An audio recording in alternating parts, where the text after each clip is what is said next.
दूध जैसा सफ़ेद बंदर।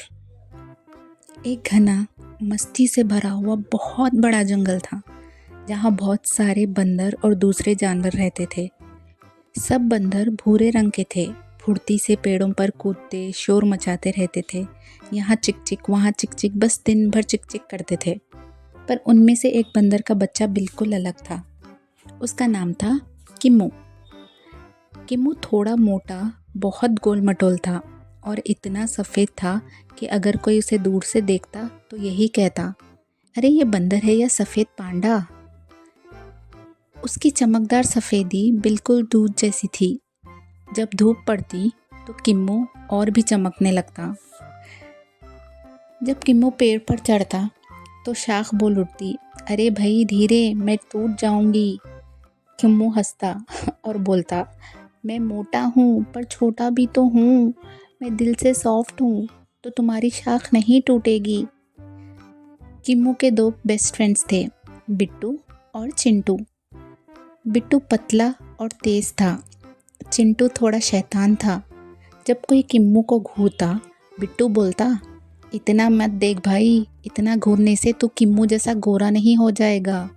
और चिंटू कहता, हाँ जाके फेयरनेस क्रीम लगवा ले अगर तुझे इतना गोना होना है तो। फिर तीनों दोस्त हंस पड़ते। बिट्टू और चिंटू की दोस्ती की वजह से कभी किम्मू अपने आप को अलग नहीं महसूस करता था। भले ही दूसरे बंदर उसके साथ ना खेलते, लेकिन ये तीनों हमेशा साथ में रहते, साथ खेलते, पेड़ से फिसलते, केला खाते और हंसी मजाक करते, कूद कूद करते और दूसरे जानवरों के साथ जाके गप्पे लड़ाते। एक दिन बंदर कम्युनिटी ने मीटिंग बुलाई। एक बुजुर्ग बंदर बोला, ये किम्मू हम जैसा नहीं दिखता। दूसरा बोला, इतना सफ़ेद, ये तो पांडा लगता है। तीसरा बोला, मोटा भी है, बंदरों के रूल के खिलाफ है। और फैसला हो गया, किम्मू को बंदरों के ग्रुप में अब शामिल नहीं किया जाएगा। बंदरों के हेड ने कहा। किम्मू चुपचाप पेड़ के नीचे बैठ गया। उसकी आंखें भर आई।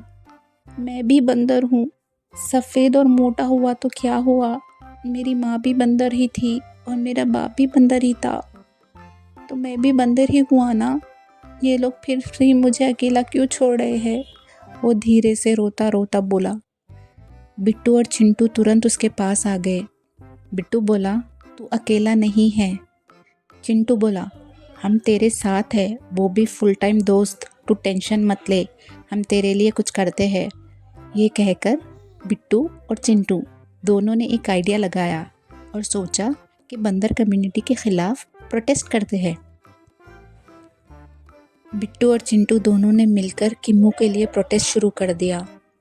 एक बड़ा सा हाथी वहां से गुजर रहा था, वो भी इनके साथ शामिल हो गया। एक बड़े से पत्ते पर किम्मू ने लिखा, किम्मू भी बंदर है। वो जंगल में घूमने लगे, चिक चिक इंसाफ चाहिए, चिक चिक इंसाफ चाहिए, किम्मू भी बंदर है, किम्मू भी बंदर है। शोर शोर सुनकर सारे के सारे जानवर बाहर निकलने लगे। एक बड़ा सा जिराफ वहां आया। ये तो किम्मू के साथ बहुत गलत हो रहा है। शेर बोला, जंगल में हम सब बराबर जैसे हैं।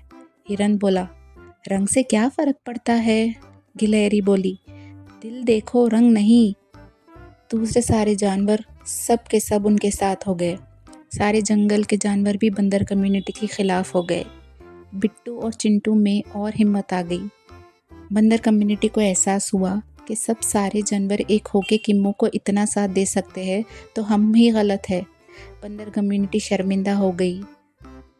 बुजुर्ग बंदर बोला, हम गलत थे किम्मू, अब तू हम में से ही है। किम्मू की आंखें चमक उठी। सब बंदरों ने मिलकर कहा, वेलकम किम्मू। किम्मू खुशी से उछल पड़ा। उसने बोला, मैं सफ़ेद हूँ, मोटा हूँ, पर सबसे पहले बंदर हूँ। बिट्टू और चिंटू भी ताली बजाए और सारे जंगल के जानवर भी किम्मू के लिए ताली बजाने लगे और जंगल फिर से हंसी से भर गया। अलग दिखना गलत नहीं होता, किसी को अकेला कर देना गलत होता है। और दोस्ती सबसे बड़ी ताकत है। किसी को रंग या आकार से हमें जज नहीं करना चाहिए। साथ मिलकर आवाज़ उठाना बहुत ज़रूरी होता है।